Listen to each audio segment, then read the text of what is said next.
Hey guys, tonight we travel back to the foggy streets of Victorian London, not for a crime mystery, not for Sherlock Holmes, and definitely not for tea. In fact, if you ask for tea before bed, well, you might not survive your first night here.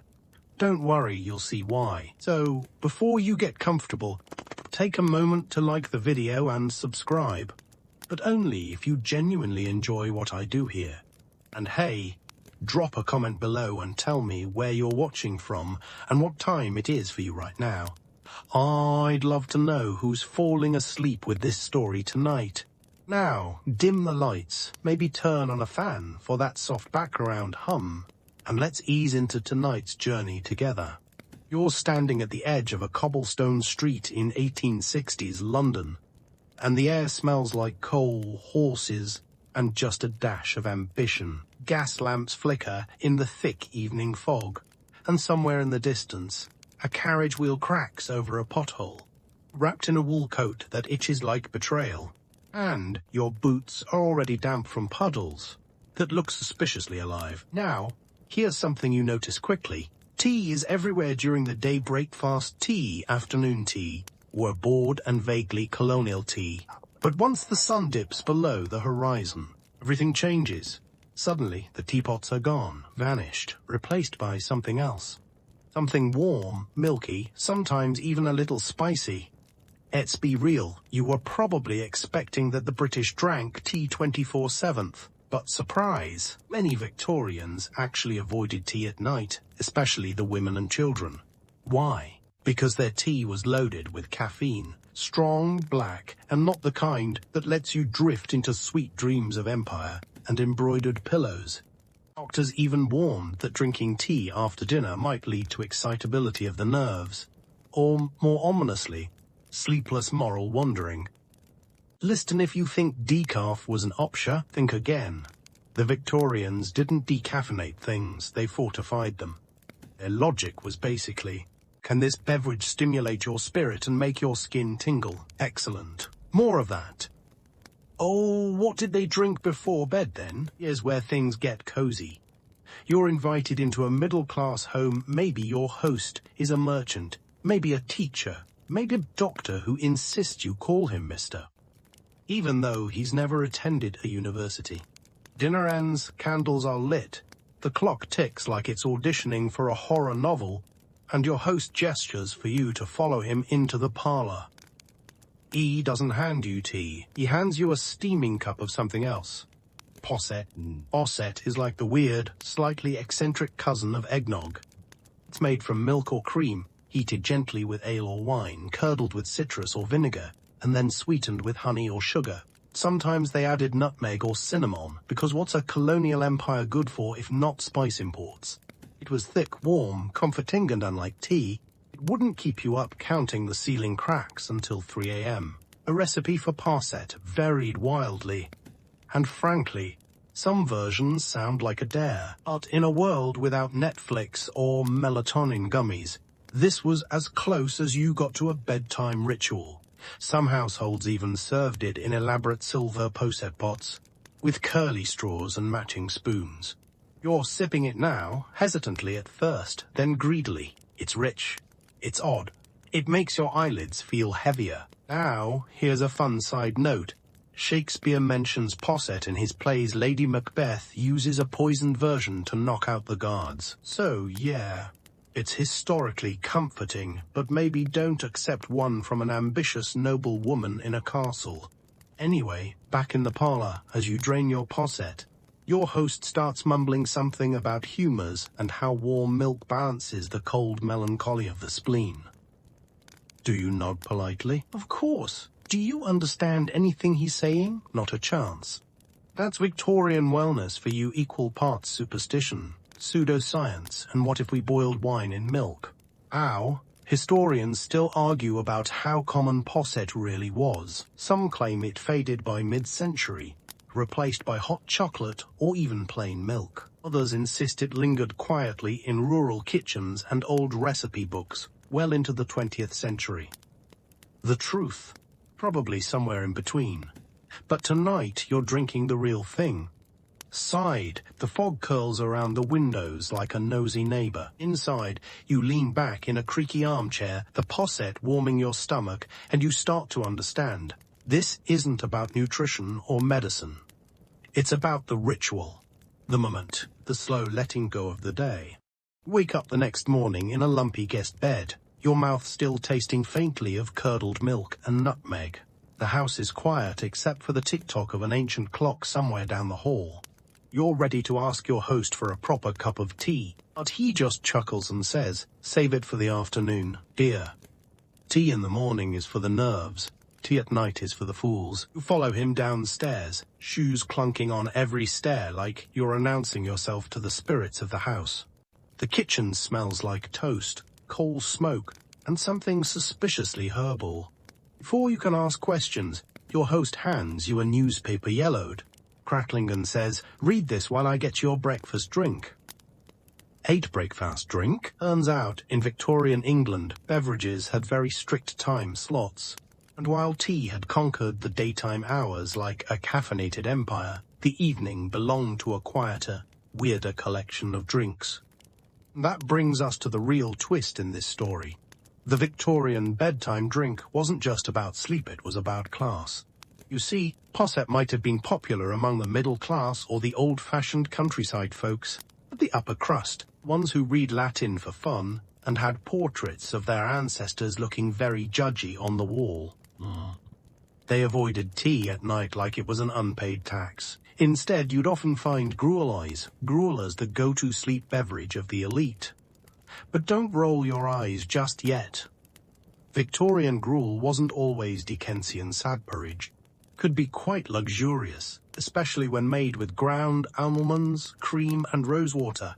More like a sleepy time smoothie than Oliver Twist's dinner. You're sipping some now. It's weirdly comforting, like if oatmeal had a romantic phase. I gruel because it was light on the stomach, according to medical journals of the day. Doctors claimed it didn't overstimulate the bile or excite the brain's inner fire. Victorian health advice was basically a mix between medieval humours and horoscope readings. Someone had a headache, they'd recommend boiled lettuce water. If you couldn't sleep, well, you must have angered your spleen. And that brings us to the true villain of our tale, tea itself. Victorians were both obsessed and suspicious of tea. During the day, it was the fuel of factories and feminism. Women gathered for tea and political gossip. Men used it to wash down 3 servings of mutton. But at night, that same drink became a symbol of anxiety, restlessness, and even moral weakness. Seriously, one health manual from 1873 claimed that tea before bed could lead to dreams of poor judgment and even, quote, inappropriate inclinations. Honestly, historians are still arguing over whether this was about health or just good old British guilt. Did tea really keep people awake? Or did it simply become a scapegoat for bad dreams and questionable choices? We'll probably never know, but you're definitely getting the sense that Victorians loved overthinking their hot beverages. Back at breakfast, your host starts telling you about his Aunt Mildred, who once stayed awake for 3 nights straight after a strong cuppa. She started reciting Greek poetry backwards, he whispers, like it's a cautionary ghost story. Horrifying. You're beginning to understand something. This isn't just about avoiding caffeine. It's about control. Victorian life was obsessed with regulation of time, of diet, of emotion. Drinking the wrong thing at the wrong hour wasn't just bad manners, it was almost a character flaw. Oh, when night fell, the choice to avoid tea wasn't random. It was part of a larger system. Warm liquids, bland flavors, and traditions soaked in both science and superstition. They weren't just trying to sleep, they were trying to sleep properly. Don't even think about sneaking in some cocoa. Chocolate at night, that was considered far too indulgent for the average household, unless you were a child or recovering from an illness. So yes, bedtime cocoa was a thing, but often for the weak, not the weary. By now, the gruel's settling into your belly, and you're thinking about how much the Victorians lived by invisible rules. Even their dreams had etiquette. You finish your bowl, set it down gently, thank your host. He nods with satisfaction. No tea for you last night, you'll live to see another day. With that, you walk into a city that's just starting to stir where fog clings to chimneys and every doorway hides a new strange ritual. Decide to spend the day wandering through the city. Victorian London is like a museum that never got the memo about minimalist gargoyles on buildings, wrought iron fences curling like black, chorus, and a suspicious number of people wearing 3 layers of clothing in July.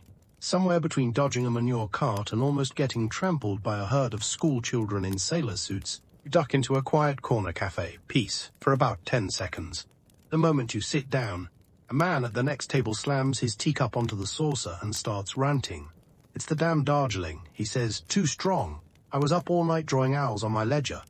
You try to mind your own business, sipping the lukewarm water the server gave you. Then another man chimes in. It's not the tea. It's the coffee. You haven't lived until you've had the Turkish blend at Flannery's. I didn't sleep for 3 days, but I solved my wife's cousin's inheritance dispute. You've stumbled into to what can be described as a full-blown Victorian caffeine debate club. No one here is just casually drinking anything. Every beverage is a statement of identity, morality, and probably tax status. Here's the twist. This isn't rare. In Victorian times, coffee houses were not just places to caffeinate. They were battlefields. Politics, philosophy, gossip, business, everything collided over a cup of something hot and highly questionable. And at night, things got intense. Ooh, lean closer. One man brags that he drinks a pint of strong black coffee before bed to keep the dreams vivid. Another says he once mixed tea and laudanum and woke up in Belgium 3 days later with a new tattoo and an unpaid hotel bill. You're not sure if he's joking. Neither is he, the weirdest part. None of these people are particularly concerned about sleep. In fact, for the more eccentric gentlemen of London, insomnia was practically a badge of honor. Sleep is for the unimaginative, one declares while scribbling in a journal with his eyes half closed. But behind the bravado, there's a pattern. Most of these night owls weren't drinking coffee or tea before bed for pleasure. They were doing it because they believed it made them better, more alert, more productive, more poetic. One writer claimed that nighttime coffee helped him hear the voice of the muses more clearly. Another insisted that strong tea was a shield against the sluggishness of the spirit. It wasn't just about staying awake. It was about transcending the body's limitations, fighting biology with boiling water. And yet, doctors of the era were practically screaming in the newspapers, "Stop drinking this stuff after 6 p.m. Medical journals warned that caffeine could cause melancholy, violent tremors, and delusions of grandeur. Although, to be fair, most of these guys already seem to have that last one. Historians are still arguing about how widespread this behavior actually was. Some believe the average Victorian avoided caffeine after dusk, preferring herbal infusions or warm milk. Others point to diaries and receipts that suggest upper-class Londoners consumed alarming amounts of coffee deep into the night. The truth? Probably both. Some people stuck to chamomile and scripture. Others were up until 3 a.m. writing sonnets to their exes on napkins. Notice something else too. The cafe is divided. Literally, one side is all coffee drinkers, fast talkers, twitchy legs, ink-stained fingers. The other is for tea, a quieter crowd murmuring about gardening and dead poets. It's almost like Hogwarts houses, but for stimulants. And then, just when you think the great beverage war is over, a waitress walks by carrying a tray with something familiar. Smell is sweet, heavy, floral. Is that lavender milk, you ask? He nods for the lady at table 6. Can't sleep without it. Oh, so maybe, just maybe, not everyone in here is racing against the moon. Some still believe in calming the nerves, not exciting them. Some are holding on to that delicate thread of nighttime, serenity, even in the middle of a jittery cafe brawl. Ooh, step outside, the noise fading behind you, the sun's going down. The fog rolls back in like a returning guest who never knocks. As you walk back toward your boarding house, you wonder what kind of person would you be in Victorian London? A posset sipper? A gruel connoisseur? Or a midnight coffee rebel with twitchy fingers and dreams too loud for silence? You make it back to your lodging house just as the street lamps begin to flicker on, casting long, golden shadows across the cobblestones. The landlady greets you with a curt nod, a knitted shawl, wrapped around her like it's holding her emotions in. You'll want to get ready for the evening draft, she says without elaboration, then disappears into the kitchen. Ning draft. That sounds both comforting and mildly threatening. You head up to your room, which smells like lavender, dust, and a hint of boiled cabbage from the neighbor's dinner. As you sink into a creaky chair by the window, something clinks behind you. The landlady has returned, this time with a small tray. On it, a ceramic mug filled with something dark amber, steaming faintly, and definitely not tea. Royal sleep syrup, she announces with pride. Same sort Her Majesty takes. Ooh, raise an eyebrow. The Queen drinks this. He sniffs when her nerves get jangled. Doesn't mean you can ask her recipe. Ooh, take a cautious sip.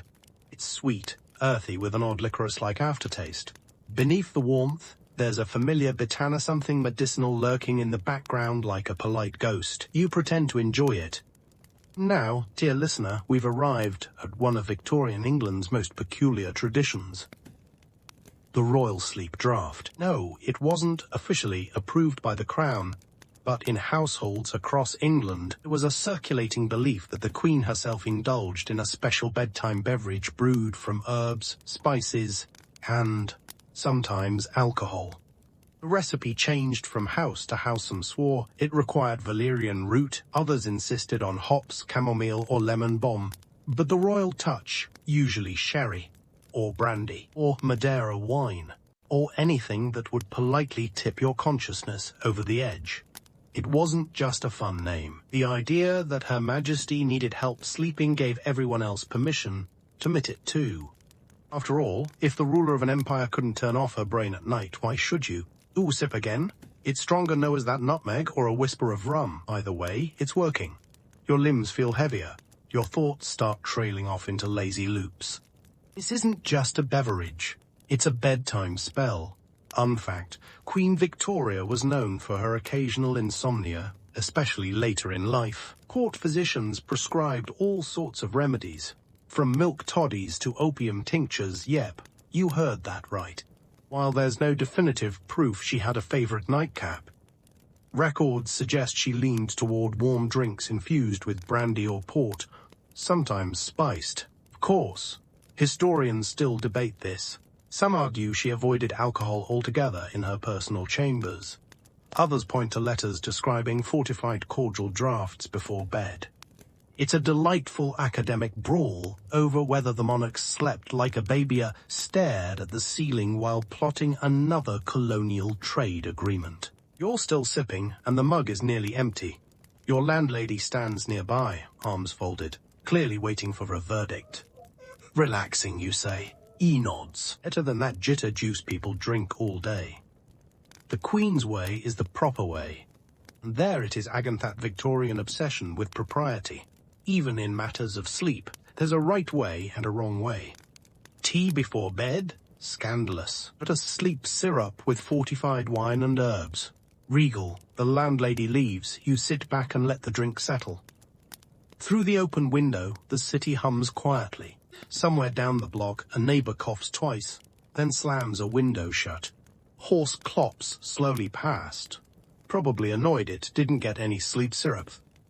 Just like that, the day slips behind you. You understand now that for Victorians, the act of sleeping wasn't passivate, was cultivated, managed, decorated, and ideally endorsed by royalty. You place the empty mug on the bedside table. Outside, the last bit of twilight fades into a velvet dark. You, humble guest in this faux-grabbed city, have just shared a sip of what might have lulled a queen to sleep. You wake up disoriented, not in a bad way. More like you've been gently folded into mourning by a team of expert butlers. The room is quiet.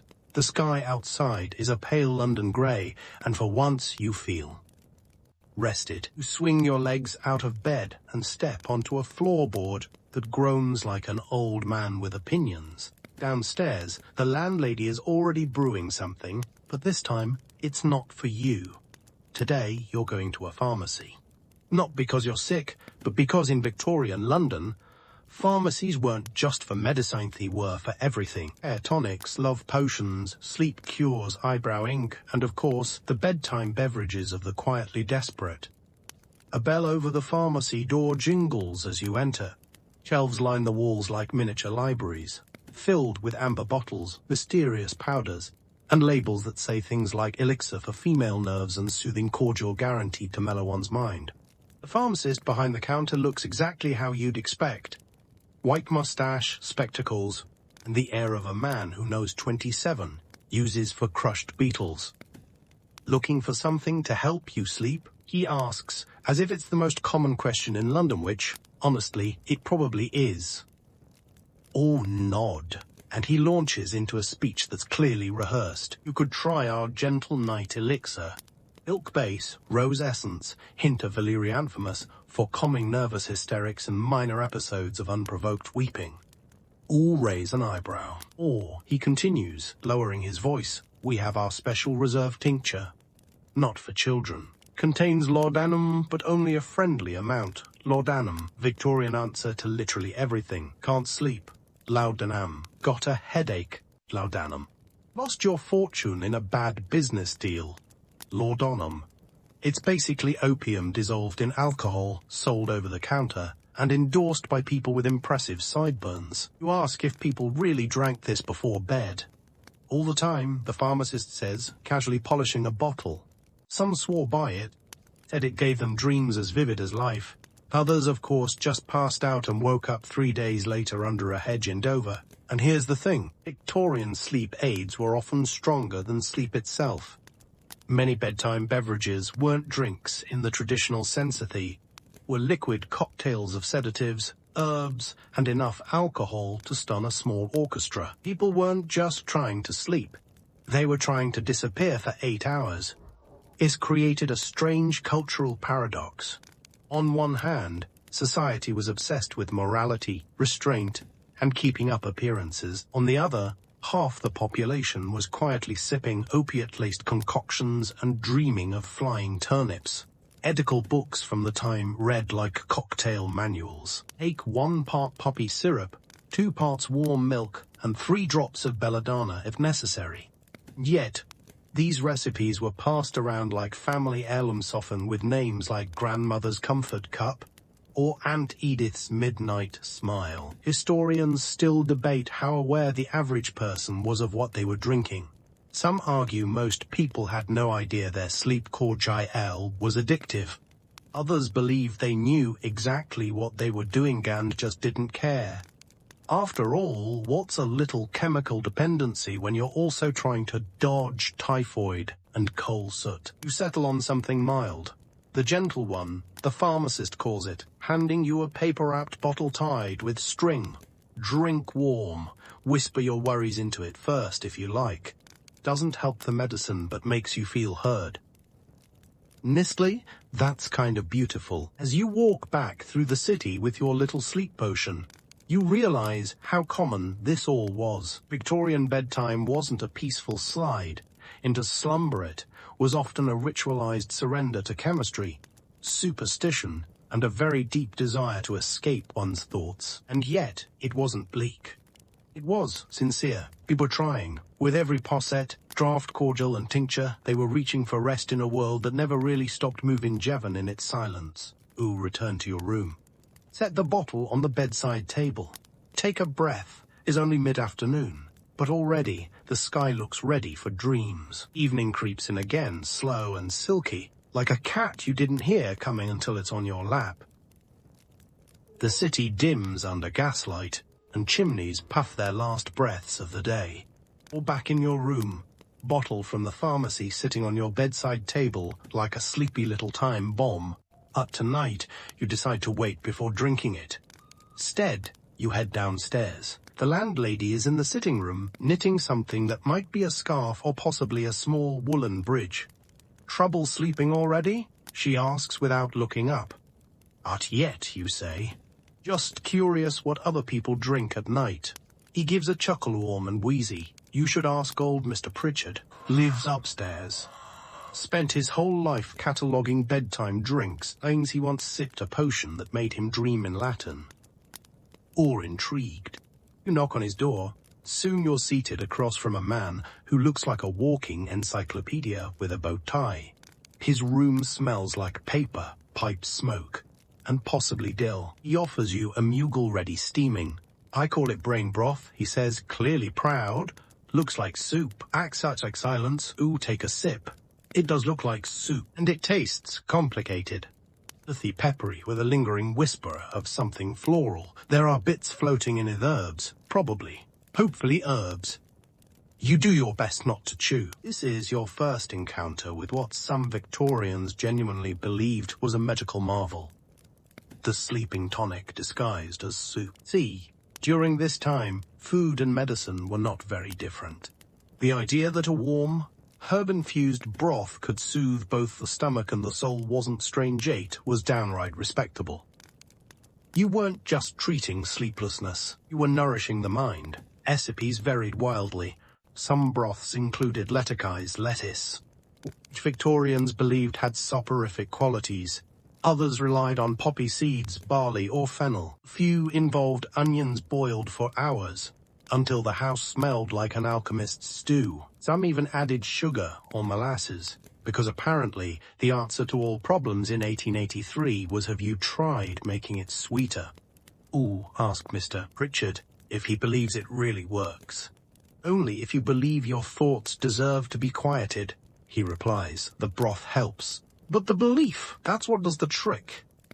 Philosophical and slightly suspicious. But here's the fascinating part.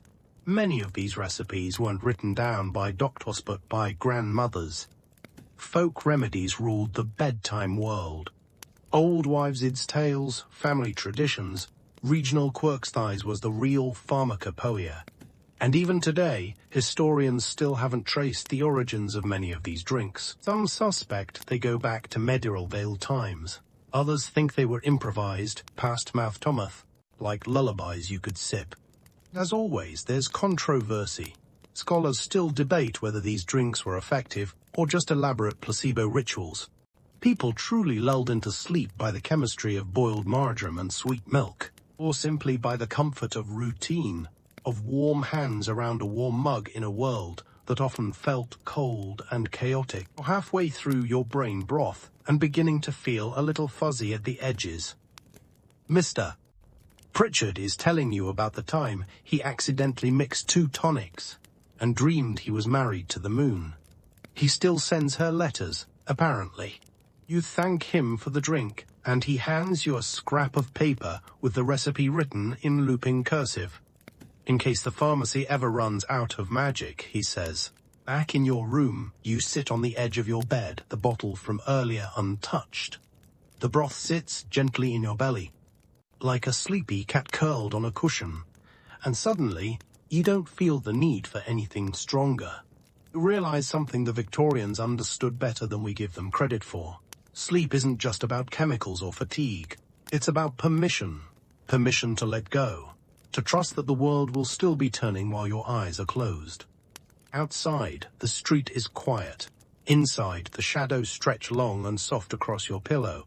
And you, unlikely traveler, are learning how the past used to fall asleep. Next morning, you wake up before the city does a rare thing in Victorian London, where even the pigeons seem to wear waistcoats and carry pocket watches. You stretch, yawn, and realize something odd. You feel clear. No fog in the brain, no potion hangover, no mysterious bruises from sleepwalking into furniture. Just a memory of warmth, and a recipe that smells faintly like soup and rosemary. As the city starts its daily chorus of hooves, bells, and shouted newspaper headlines, you decide to investigate something that's been nagging at you since you arrived. What happened to milk? Not the fancy, fortified, herbal kind. Not the Queen's mulled Madeira. Just plain, warm, honest milk. Surely the Victorians, those champions of wholesome imagery, drank it before bed. You head to a local dairy on the edge of the city. Cows graze in the distance, looking blissfully unaware of how much philosophical and medicinal responsibility has been pinned on their udders. Inside the small shop, the dairyman greets you with the enthusiasm of someone who gets up at 4 a.m. by choice, looking for night milk. He asks without even asking your name. Yes, you say, surprised. He grins. You've got that restless modern soul look. Apparently that's a thing now. He pours you a cup, fresh from the churn, then warms it gently over the stove. No spices, no tricks, he says. Just the way God intended. You take a sip. It's sweet, natural, comforting in a way that feels like being told a bedtime story by someone with excellent moral character. Victorian households, especially in rural areas, often gave children and even adults a glass of warm milk before bed. No tea, no cocoa, just milk. Doctors of the time praised it for its calming effect on the digestive system. It was said to cool the blood and restore equilibrium to the mind. Basically, it was like a glass of quiet. Now here's where things get quirky. Some milk wasn't just milk. In an attempt to enhance its soothing effects, people would occasionally add ingredients you wouldn't expect. A dash of sugar, sure. A bit of nutmeg, fine. But also brace yourself: slippery elm powder, crumbled bread, and yes, beef juice. Beef juice. You pause mid-sip. The dairyman sees your face and nods solemnly. The Victorians weren't squeamish or sensible. Apparently, beef tea broth made from boiled beef extract was sometimes mixed with milk to create a protein-rich, strengthening nighttime drink. It was especially common for invalids, new mothers, and anyone deemed too weak to face the world without bovine assistance. One recipe literally suggests warming equal parts of milk and beef tea, sweetening it and serving it in a teacup like it's not an affront to both cows and tea. Medical journals praised it as nourishment for the weary constitution. Critics, meanwhile, described it as soup's confused cousin. Historians today, still divided. Some see it as a clever use of nutrition. Others see it as culinary confusion brought on by too much powdered wig residue. Ooh, wisely. Stick to the regular milk. Back outside, you carry your warm mug down the street. It's simple. It's safe. It's what your great-great-grandmother might have sipped while listening to the fire crackle and muttering about chimney sweeps. That's kind of the point. Milk wasn't just a drink, it was a symbol of purity, of domestic tranquility, of a bedtime unburdened by politics, philosophy, or opium.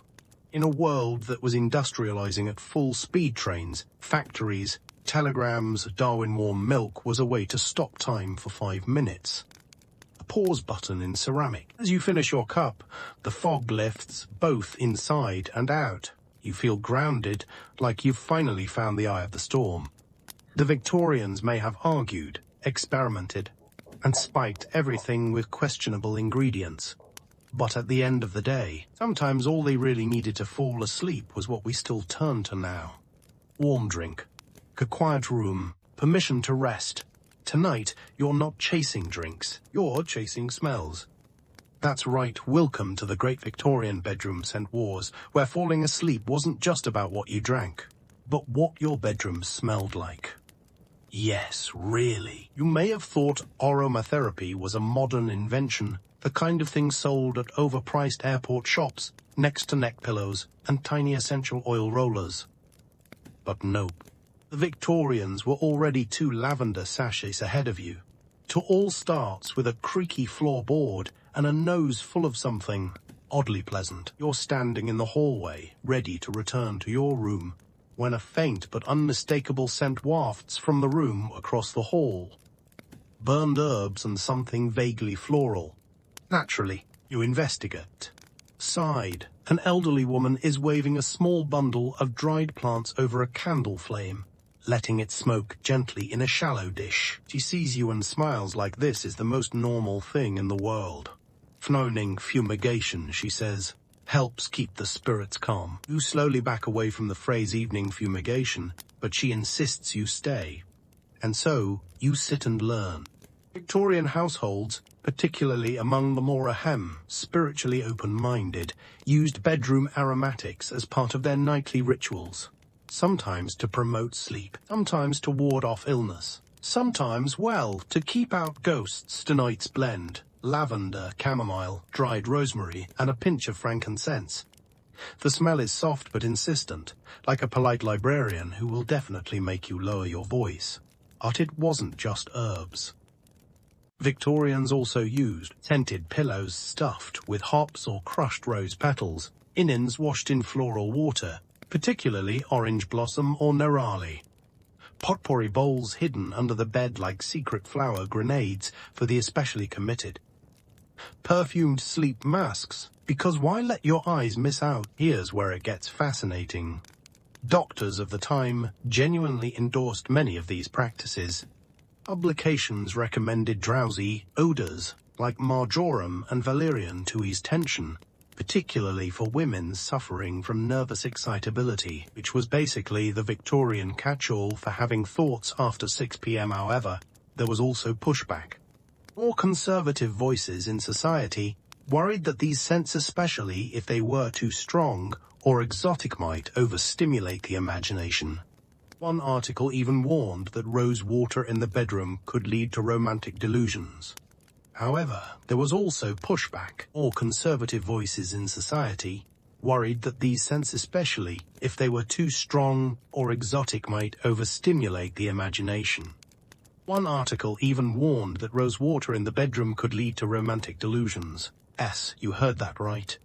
Historians still split. Some believe these scent rituals were just harmless tradition, akin to fluffing your pillow and checking for monsters. Others argue it was a form of social signaling, showing that you were refined, educated, and hygienically superior to your coal-covered neighbors. Back in the room, the smoke from the herbal bundle dances in lazy spirals toward the ceiling. It's oddly hypnotic. You feel like you're sinking slowly into your chair, your limbs as relaxed as pudding in a heatwave. There's no caffeine, no alcohol, no pharmacological intervention, just centuries of plant wisdom smoldering gently in a ceramic bowl. The elderly woman explains that she learned the practice from her mother, who learned it from hers, who may or may not have been a midwife with opinions on lunar cycles. It's not just about sleep, she says. It's about closing the day with something kind that hits you harder than expected. We don't often think about how we end our days. Just that we should. In the Victorian world, full of structure and status and strange medical theories, the humble act of preparing a bedroom with care, of choosing a scent to match your mood, was an act of gentle rebellion. A way to say, yes, the world is complicated, but in here we sleep like the poets we almost became. As the smoke fades and the air grows still, you thank your host and slip out into the hallway, now scented like an apothecary who's just fallen in love. You return to your room. It smells like nothing, which suddenly feels like a missed opportunity. So, you crack open the window, let in a breeze, and whisper a promise to yourself. Tomorrow, you'll find lavender.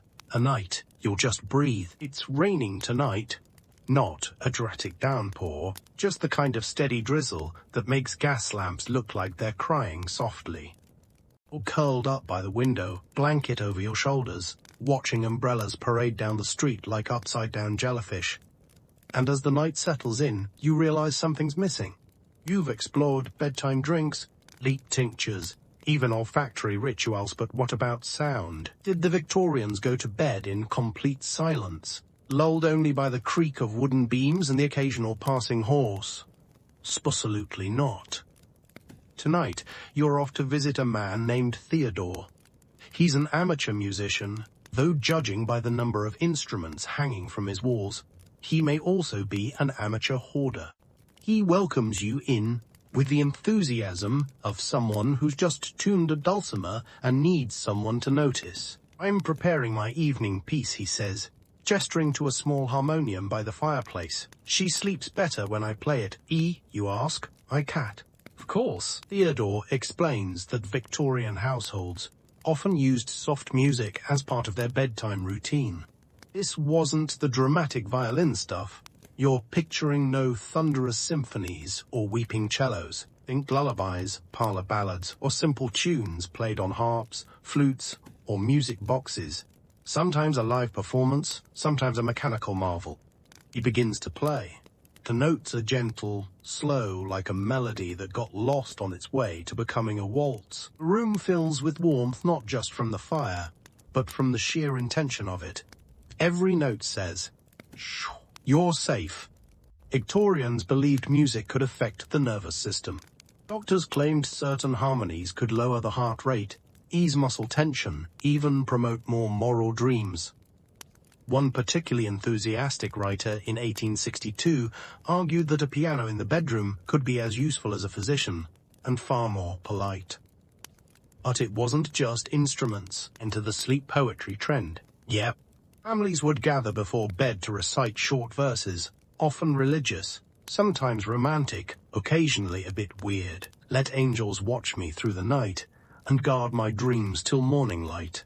That sort of thing. It wasn't about literary brilliance, it was about rhythm, repetition, predictability, comfort. In fact, there was a widely circulated belief that rhythm itself was the key to sleep. Like the way a rocking cradle soothes a baby, or the hum of a train lulls you into a trance. Victorians believed that the gentle cadence of a lullaby, or even just a well-paced bedtime story, could guide the brain into slumber like a ferryboat into mist. Ooh, glance around Theodore's room. There's a phonograph in the corner, a recent invention in his world. Sometimes I play wax cylinders, he says, mostly recordings of nature sounds. Waves, rain. Once I tried a thunderstorm but couldn't sleep for 2 nights. Then, in the 1800s, people were experimenting with soundscapes.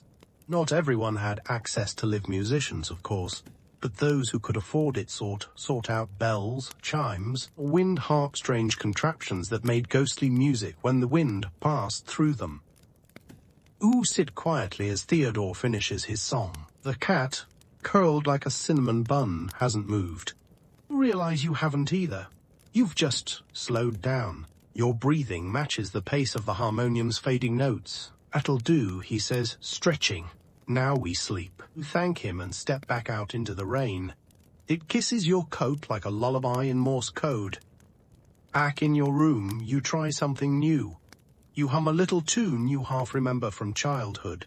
It's out of key and probably invented on the spot, but somehow it works. All beginning to understand. The Victorians weren't trying to complicate sleep with all these rituals. They were trying to earn it, to build a soft nest out of scents, sips, and songs. Because when the world is as unpredictable as a horse-drawn carriage in fog, what else can you do? Lie down. You hum again.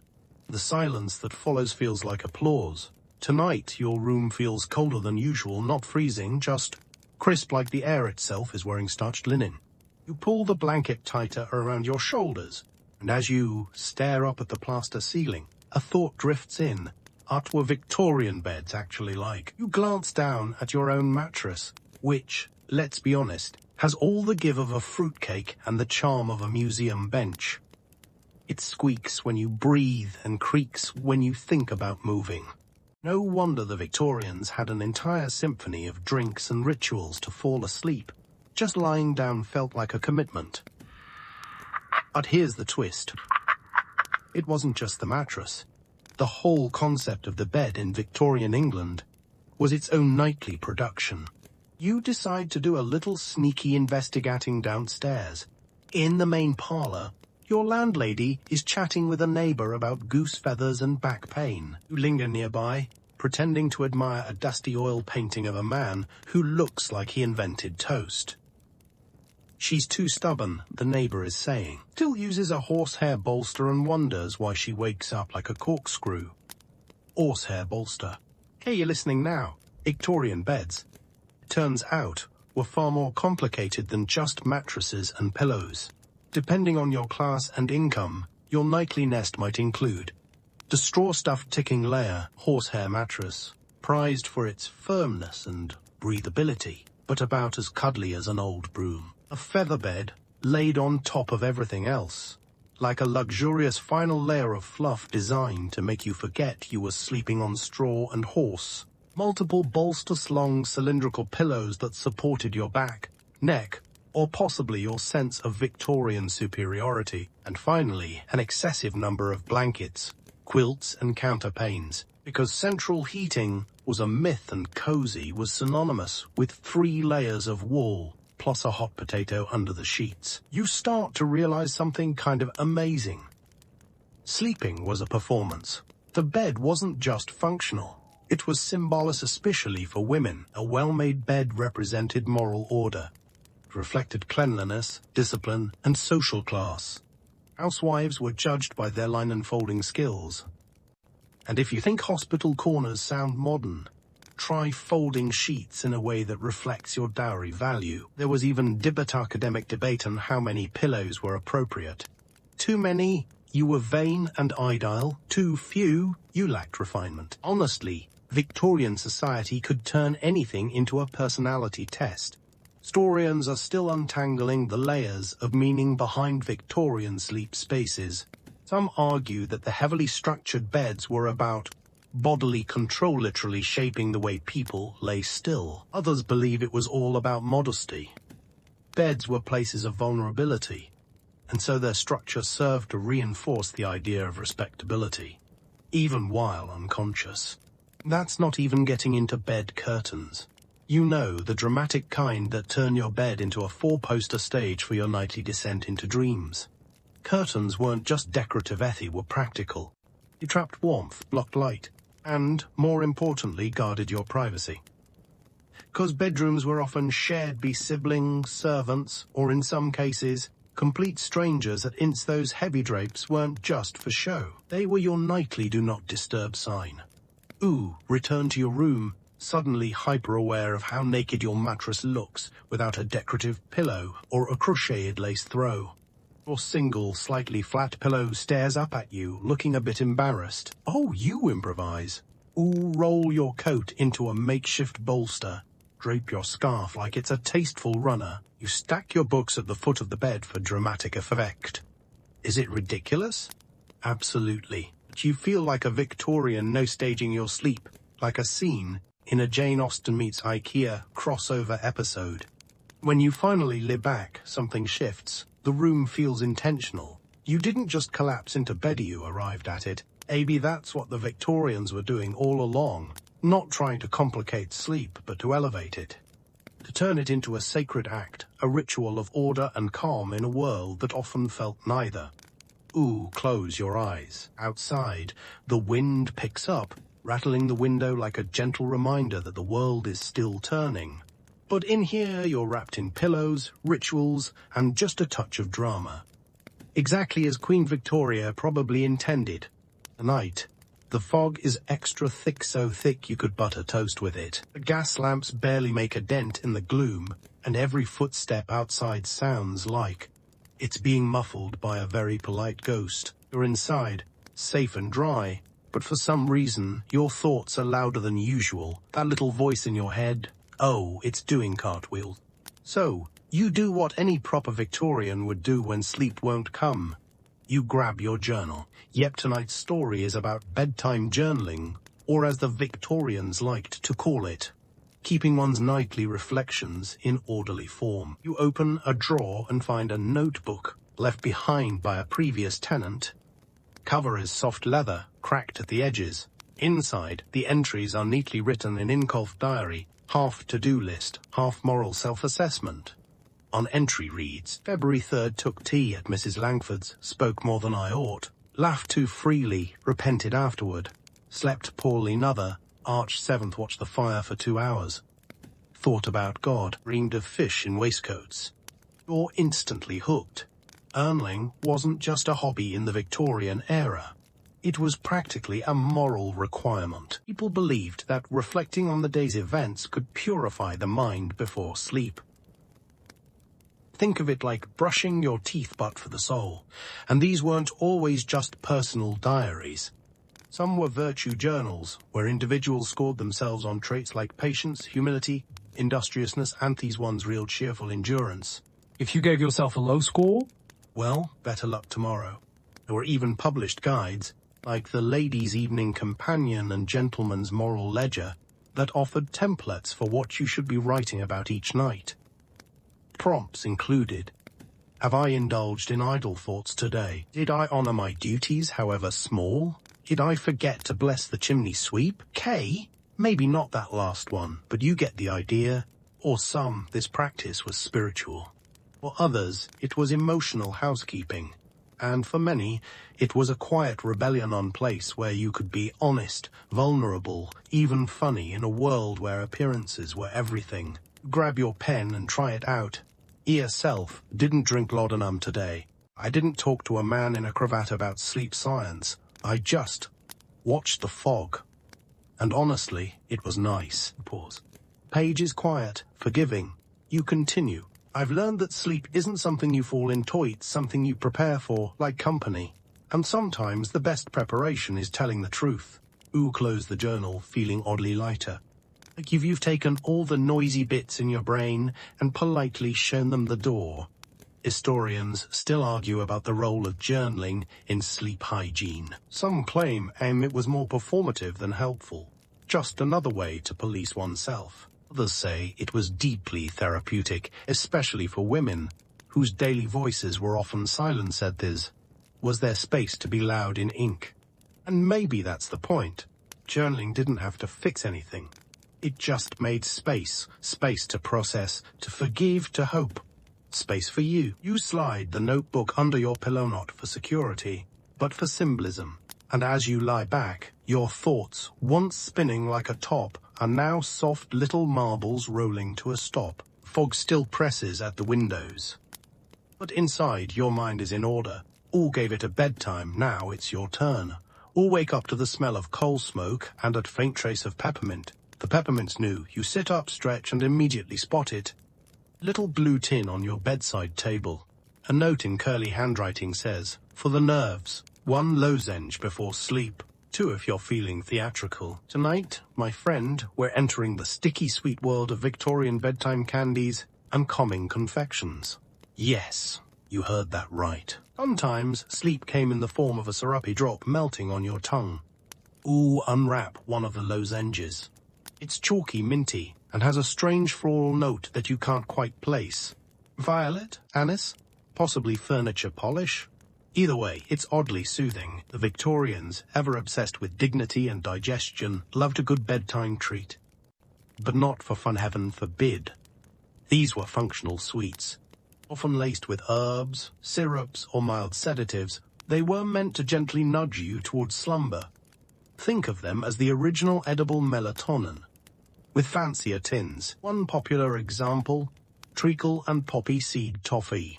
Yes, that's right, caramelized sugar and mild soporifics in one chewy cube. Sweet reward and a sleep aid. Honestly, it's genius. The treats included lavender sugar cubes, melted in warm milk or sucked slowly like a lozenge. Nutmeg pastilles, which were tiny, crumbly things that probably tasted like Christmas and medical uncertainty. Licorice drops infused with valerian or skullcap. 2 herbs known for calming nerves and confusing dinner guests. And in some cases, candied orange peel soaked in sherry. For those who like their sweets with a bit of bite. May be wondering, did it work? According to many diary entries and letters to the editor published in 19th century wellness columns, yes. People swore by these little bites of comfort. Mothers gave them to fussy children. Gentlemen used them to calm the pulse.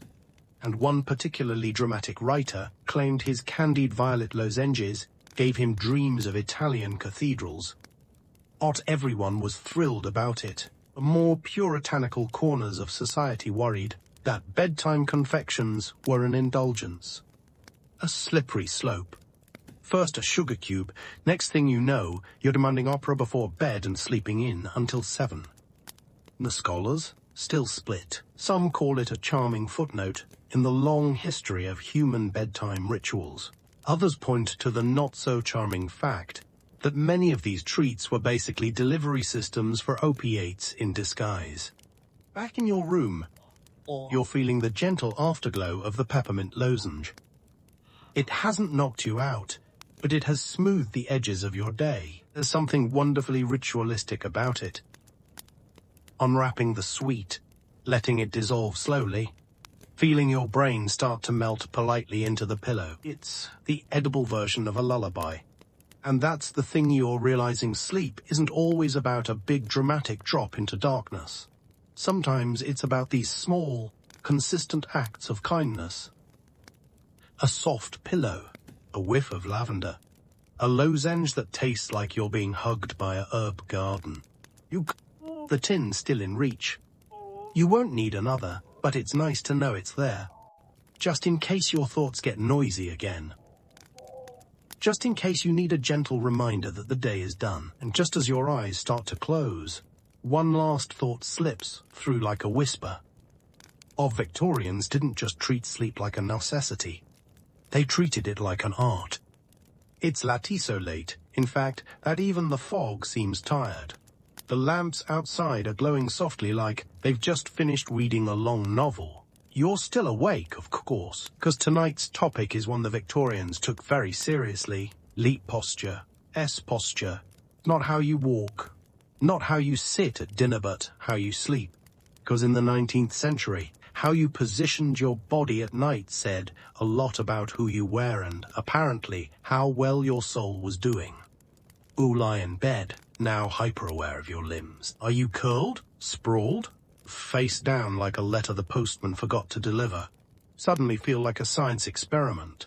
I'm to investigate. Downstairs, in the communal sitting room, Mr. Avery is dozing upright in a wingback chair, hands folded over his stomach like a well-behaved ghost. When he stirs, you ask him, did Victorians believe there was a correct way to sleep? He adjusts his monocle. Absolutely. On your right side. Always the right. Why? To avoid compressing the heart, obviously. That answers that. Victorian physicians had very specific views about healthful repose. Medical manuals from the era recommended sleeping on your right side, legs slightly bent, with the spine aligned in the manner of a question mark turned kindly. Lying on your back, risk snoring, indigestion, and pride. On your stomach, practically a sin. And sleeping sitting up, acceptable if you were recovering from consumption or just exceptionally dramatic. One guide, a manual for domestic harmony, goes so far as to describe the ideal sleep angle, complete with diagrams that resemble someone politely fainting onto a chaise longue. The obsession with posture wasn't just medical, it was moral. A tidy sleeping position reflected a tidy mind. Restlessness in sleep was sometimes interpreted as evidence of a troubled conscience. Interestingly, this led to the invention of several bizarre contraptions. A night brace, a strap designed to keep your spine virtuously aligned while you slept. The anti-roll wedge, placed under your sheets to prevent you from turning onto your back or stomach. Chin colostomy cushions intended to lift the jaw and preserve facial symmetry. Because nothing ruins a morning like waking up asymmetrical. Ask Mr. Avery if he uses any of these. He harumph nonsense. Sleep like a cat in a drawer and haven't died yet. Fair enough. Historians today are still amused by how seriously the Victorians took all this. Some interpret it as evidence of their broader fear of the unconscious. Sleep was, after all, a time when the body was still, but the mind ran wild. Controlling posture was a way to assert dominance over the unpredictable night. Others think it was more about Victorian anxiety around health and order that, even in the vulnerability of sleep, they clung to structure. They believed in earnest rest, which, if nothing else, is kind of adorable. You return to your room and try the right side. Slight bend position. Feels okay, but a little stage-like you're being painted for a pamphlet titled How to Die Peacefully and Impressively. Then you shift, roll onto your back, let your limbs flop wherever they like. And in that moment, you realize something. A point wasn't the posture. The point was intention. Victorians didn't have apps or blue light filters or podcasts about whales making soothing noises. What they had was ritual. They thought about sleep. They prepared for it. They respected it. And even if their methods seem quirky now, their hearts were in the right place. Even if their legs were tightly braced together with a goosefeather wedge. Pull the blanket up to your chin. Shift again. Let your body decide what it needs. Tonight, there's no judgment. Just rest. Maybe a slightly crooked spine. Tonight's the kind of night where the silence feels too silent. No wind. No rain, not even the familiar rattle of your neighbor's boots drying in the hallway. Just you, the occasional creak of old wood, and a brain that refuses to read the room and go to sleep. So, you do what any sleepless Victorian might have done when nothing else worked. You go downstairs and grab the matches, because tonight, you're diving into one of the most charming corners of 19th century sleep culture. The art of bedtime reading by candlelight, naturally. You strike a match, light the stubby bedside candle, and grab a book from the communal shelf.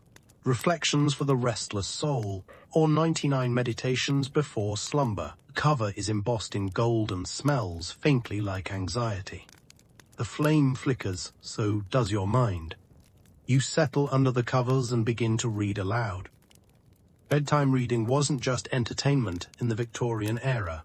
It was a full-fledged sleep strategy, especially among the literate middle and upper classes. The idea was simple. Soothe the mind, distract the nerves, and bore the overactive imagination just enough to let it drift off. What did people read? Oh, it varied wildly. Devotional texts, psalms, prayers, and reflections on mortality. Ticket books. Yes, people genuinely read how to be polite as a way to unwind. Moral fables. Short stories where someone is mildly selfish and immediately punished with a week of poor sleep. Natural philosophy, aka early science writing that explained clouds, frogs, and lightning in the driest tone possible. For the rebellious ones, novels. Gasp. Yes. Fiction was sometimes considered too exciting for bedtime, but that didn't stop people from hiding a well-worn copy of Dickens under their prayer book. Reading in bed was also something of a status symbol. If you could afford books, candles, and the leisure time to use both, you were living the dream. And it didn't stop at books. Some households had bedtime reading rituals, where one person would read aloud to everyone else, slowly and softly, until the room dissolved into snores. But not everyone was on board. There were physicians, of course, who warned that reading in bed could overheat the brain, especially if the content was dramatic. Romance novels were deemed especially dangerous. A few pages of forbidden love, and you might lie awake all night dreaming of unsuitable suitors and embroidered handkerchiefs. Historians remain divided. Some view Victorian bedtime reading as a form of intellectual controller, way to instill values and reinforce cultural norms before sleep made you vulnerable. Others argue it was the only time many people had to think for themselves. In a world full of rules, reading alone in bed was one of the few truly private acts. In your room, your candles almost burned down. You've made it to meditation. On the benefits of not complaining at supper, and your eyelids are beginning to droop. Close the book, blow out the candle, and you're struck by something unexpectedly sweet. For all their corsets and moral panic, the Victorians really understood the importance of a gentle ending. They didn't just tumble into bed and scroll their brains into chaos. They created distance from the day through scent, through tea, through a well-placed comma on a printed page. Le back, not to sleep, just to rest. And as the room fades into shadow, the last sentence you read still echoing softly in your head, you feel the weight of the day lifting like a book closed carefully. Spine unbroken. Tonight is your last night here. The room looks the same candle stub on the table, same uneven pillow, same creaky floorboard by the window that groans every time you even think about sneaking past it. But something feels different. Lighter. As if the room knows the ritual by now and is politely preparing itself for sleep along with you. You sit on the edge of the bed and wonder. After all the teas and tinctures, the lavender and laudanum, the pillows and posture guides, what did sleep mean to the Victorians, really? And that's when you remember Mrs. Whitcomb. E's the housekeeper here. You've seen her every morning tidying the fireplace, folding the blankets with military precision, muttering about the damp in ways that feel oddly poetic. Tonight, you catch her just before she disappears to her own room. What's the secret to good sleep, you ask. She gives you a look kind that says, I've survived 3 husbands and a chimney fire, So you better believe I know a thing or two about sleep. And then she answers, it's not about what you do right before bed. It's about how you lived your day. And just like that, it clicks. All these rituals, the warm milk, the scented pillows, the moral journaling, even the carefully folded counterpaints, they weren't just ways to fall asleep. They were a way of saying, I did my part today. I tended the garden. I wrote the letter. I boiled the water. I kept the peace. And now I can rest. Sleep for the Victorians wasn't just biological. It was moral, emotional, spiritual.